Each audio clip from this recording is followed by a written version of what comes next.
Bharatiya Janata party की RSS से संचालित हरियाणा में जन विरोधी जो सरकार है, और जन विरोधी नहीं, मीडिया के साथियों को कहूंगा विशेष तौर पर युवा विरोधी जो सरकार है, उसके सामने इस महत्वपूर्ण शहर के अंदर अपनी सिरों की गिनती करवाकर आपने सरकार के सामने जो ताकत दिखाने का काम किया है, मैं तहे दिल से आप सब लोगों का स्वागत करता हूं, धन्यवाद करता हूं।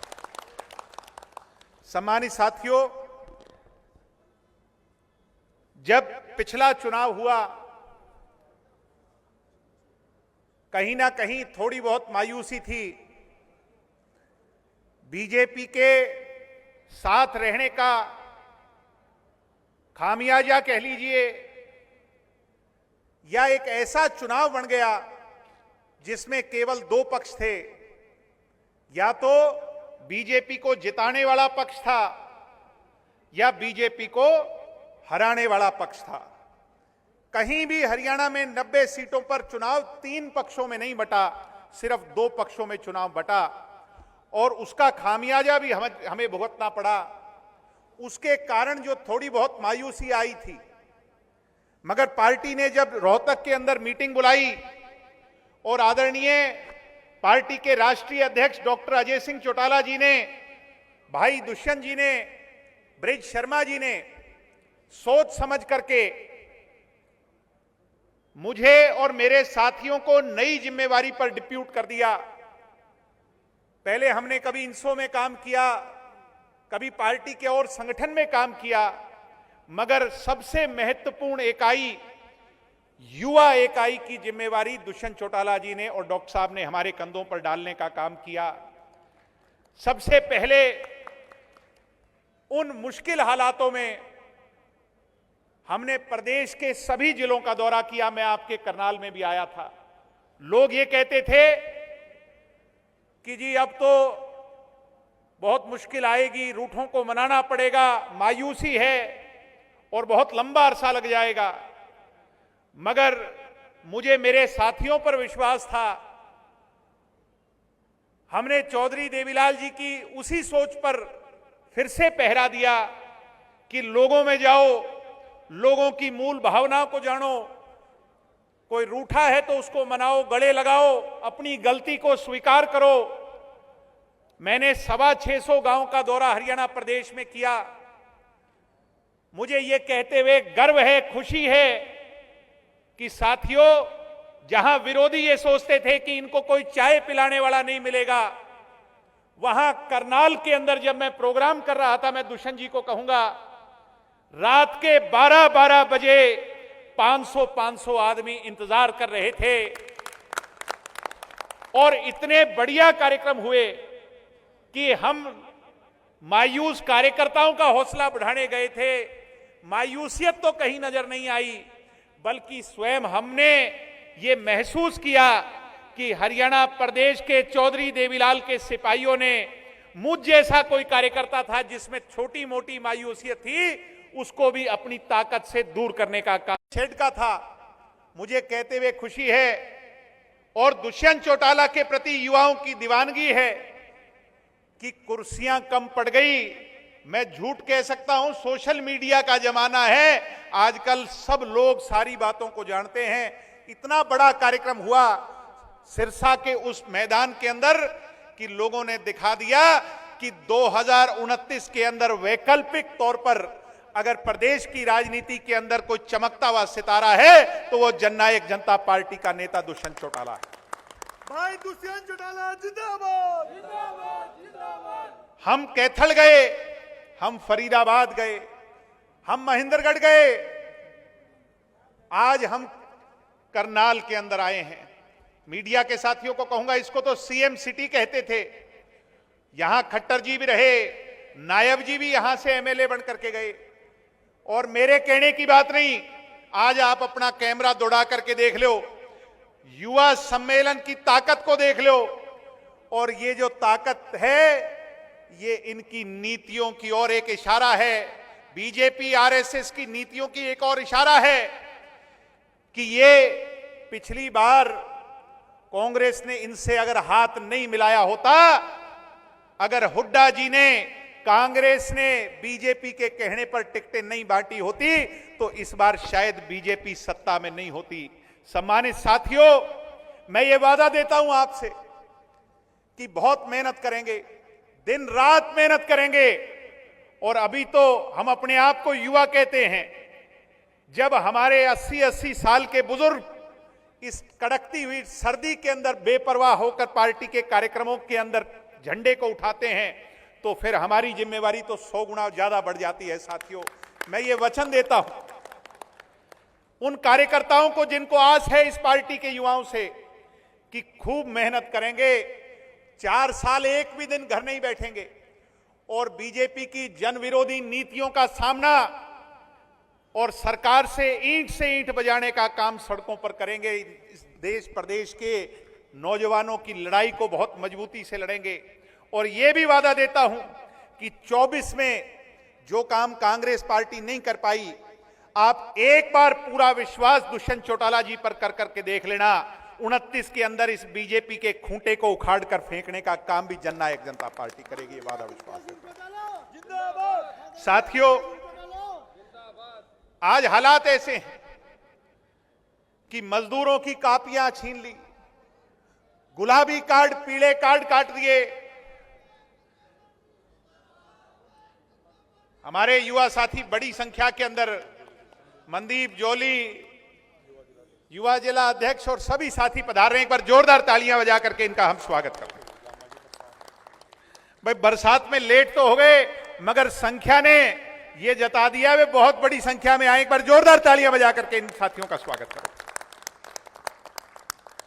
सम्मानित साथियों, ये कहते थे लाडो लक्ष्मी योजना देंगे, महिलाओं को कहते थे 2100 रुपए देंगे। मैं आप युवाओं से पूछना चाहता हूं, भाई युवा साथियों, आप सभी बैठने का कष्ट करें, कुर्सियों पर बैठने का कष्ट करें, जहां आपको स्थान मिले वहीं बैठने का कष्ट करें। ये कहते थे लाडो लक्ष्मी योजना चलाएंगे। आप सबके घरों में, हम सबके घरों में मां बहन बेटियां हैं। मैं पूछना चाहता हूं आपसे, लाडो लक्ष्मी योजना का फायदा मिला क्या आप लोगों के घरों में? भाई ढीले ढीले ना बोलो, मिला क्या फायदा किसी को? इन लोगों ने सिर्फ चुनाव के नाम पर वोट महिलाओं का ठगने के लिए लाडो, अरे लाडो तो हरियाणा के अंदर एक देवी मां के समान, उस नाम के नाम पर भी इन लोगों ने झूठ बोलने का काम बीजेपी के लोगों ने किया। सम्मानित साथियों, किसान की इनकम बढ़ाने की बात करते थे, कागजों में तो इनकम बढ़ गई किसानों की, और उसके नाम पर बुढ़ापा पेंशन काट दी इन लोगों ने। मगर मैं पूछना चाहता हूं, असली मायने में किसानों की इनकम बढ़ी क्या? इस बार मंडियों में आप लोग, आपके परिवारजन गए होंगे, जब दुष्यंत चौटाला होता था फूड एंड सप्लाई महकमे का मिनिस्टर, और आज में अंतर है या नहीं है साथियों? आज मंडियों में किसान की क्या हालात हैं, ये किसी के छिपाने की बात नहीं है। सम्मानित साथियों, बुढ़ापा पेंशन की मैं बात कर रहा था।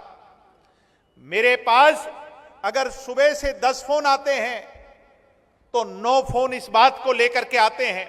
और मैं दुष्यंत जी से कहूंगा कि आज का अगर सबसे ज्वलंत मुद्दा है, सबसे जरूरी मुद्दा है, तो वो हरियाणा प्रदेश के अंदर चौधरी देवीलाल के द्वारा दी गई सम्मान पेंशन को जो बीजेपी काटने का काम कर रही है, उसके खिलाफ आवाज उठाने का मुद्दा है साथियों। और अगर जनता ये बात भी कहती है, मानती है कि उम्मीद, दुष्यंत जी मेरी बात पर गौर करना, अगर उम्मीद किसी से है कि बुढ़ापा पेंशन बचा कोई सकता है तो वो जननायक जनता पार्टी का कार्यकर्ता और दुष्यंत चौटाला बचा सकता है। तो मैं आपसे कहूंगा दुष्यंत जी कि देर मत करो। आज हर बुजुर्ग जो है वो इस उम्मीद में है कि जननायक जनता पार्टी पेंशन के लिए आंदोलित हो और सड़कों पर इसकी लड़ाई लड़कर बुजुर्गों का न्याय दिलाने का काम करे। ये आपसे हम उम्मीद करते हैं। आज मुआवजे की बात कर लेता हूं।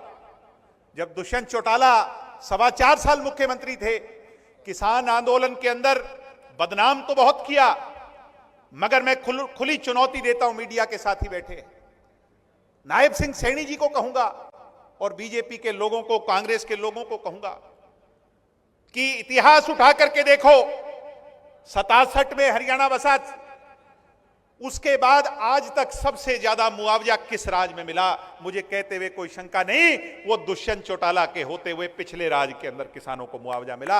आज हालात देखो। सम्मानित साथियों, फैमिली आईडी के नाम पर जनता को परेशान करते हैं और बेरोजगारी के लिए तो कहने की बात नहीं है। आज हर युवा ने माइक से भी यह बात बोली है। एचपीएससी के अंदर धांधलेबाजी, कड़कती हुई बारिश ठंड के अंदर वहां पर लोग आंदोलित हैं, उनकी कोई सुनवाई करने वाला नहीं। एचपीएससी का चेयरमैन युवा साथियों क्या कहता है? जब बच्चे अपनी बात रखने गए तो कहता है कि तुम हरियाणा के हो भाई, तुम्हें अच्छी शिक्षा नहीं मिली इसलिए मैं तुम्हें पास नहीं कर पाया, तुम्हारे प्रोफेसर अच्छे नहीं थे, तुम्हारा स्टाफ अच्छा नहीं था, यूनिवर्सिटियां अच्छी नहीं थी। बिहार का आदमी आकर हरियाणा में कहता है तुम्हारी यूनिवर्सिटियां अच्छी नहीं थी, और मुख्यमंत्री दावा करता है, जब यह सवाल पूछते हैं लोग कि बाहर के लोगों को हमारे यहां नौकरियां क्यों मिल रही हैं, तो मुख्यमंत्री दावा करते हैं कि हरियाणा वालों को भी तो बाहर नौकरियां मिलती हैं। मैं आज पूछना चाहता हूं करनाल के अंदर, जहां से वो एमएलए रहे हैं, कि इस बात का व्हाइट पेपर जारी करो डाटा के साथ कि हरियाणा के कितने बच्चों को तुमने बाहर नौकरी दिलवाने का काम किया, हिंदुस्तान के किसी भी प्रदेश के अंदर कितने हरियाणवियों को नौकरी देने का काम बीजेपी के किसी राज्य ने किया।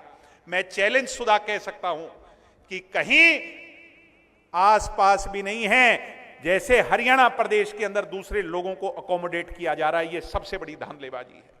आज एचटेट का पेपर 3-3 लाख रुपए में बिकता है। हमने खूब इनकी पोल खोली, मगर इतने अहंकार और घमंडी ये लोग हो चुके हैं कि सुनने को तैयार नहीं। साथियों, लॉ एंड ऑर्डर की सिचुएशन मेरे हिसाब से कहने की जरूरत नहीं। आदरणीय ब्रिज शर्मा जी, मेरे हिसाब से ब्रिज शर्मा जी, करनाल में भी कोई ऐसा दिन जाता हो गया क्या जब गोली ना चलती हो? मैं गलत तो नहीं कह रहा आप लोगों को। कोई ऐसा दिन मुझे बता दो जिस दिन एक्सटॉर्शन के नाम पर पैसा ना मांगा जाता हो, जिस दिन व्यापारियों को प्रताड़ित ना किया जाता हो। मेरे हिसाब से आज ये जो नौजवान बैठे हैं, इनकी माएं जब इन्हें घर से विदा करती हैं, भाई शाम तक वापस आ जाए, तो इस बात की चिंता नायब सिंह सैनी के राज में रहती है कि मेरा बेटा या मेरी बेटी सुरक्षित वापस लौटेगी या नहीं। जिस प्रदेश के अंदर डबवाड़ी के अंदर 2-2 साल की बच्चियों को अपहरण कर करके रेप किया जाता है और मौत के घाट उतार दिया जाता है, मनीषा हत्याकांड जैसे हत्याकांड होते हैं, क्या वो प्रदेश सुरक्षित प्रदेश है क्या? नौजवान साथियों, आज हमें सोचना होगा। आज मेरे और आपके लालच की बात नहीं है, आज सेल्फ की बात नहीं है, आज हरियाणा की बात है। और इस हरियाणा को बचाने के लिए जो 65% नौजवान आबादी है और 29 तक ये 67% हो जाएगी, क्योंकि युवा बढ़ रहा है। ऐसे में इस युवा को जगाने की आवश्यकता है। और मैं यही कह सकता हूं, जितने भी राजनीतिक दल हैं उसमें अगर सबसे ज्यादा मौका और स्थान अगर किसी राजनीतिक दल के अंदर है युवाओं के लिए, नौजवान साथियों, तो वो जननायक जनता पार्टी है, जिसका नेतृत्व भी नौजवान है। इसलिए आपसे कहने आया हूं कि हरियाणा की सोचो। हमें बीजेपी से लड़ने की आवश्यकता नहीं, हमें इनकी गलत नीति और सोच, आरएसएस की विचारधारा से लड़ने की आवश्यकता है, जो आज हिंदू मुसलमान के नाम पर हमें बांट रही है। जब मां की कोख में कोई बच्चा पैदा होता है तो यह सोचकर नहीं होता कि हिंदू के होऊंगा या उसके घर में होऊंगा, इस जाति के घर में होऊंगा या उस जाति के घर में होऊंगा। जब ब्लड बैंक में खून चढ़वाते हो तो यह सोच के नहीं चढ़वाते कि किस जाति का चढ़वा रहे हो।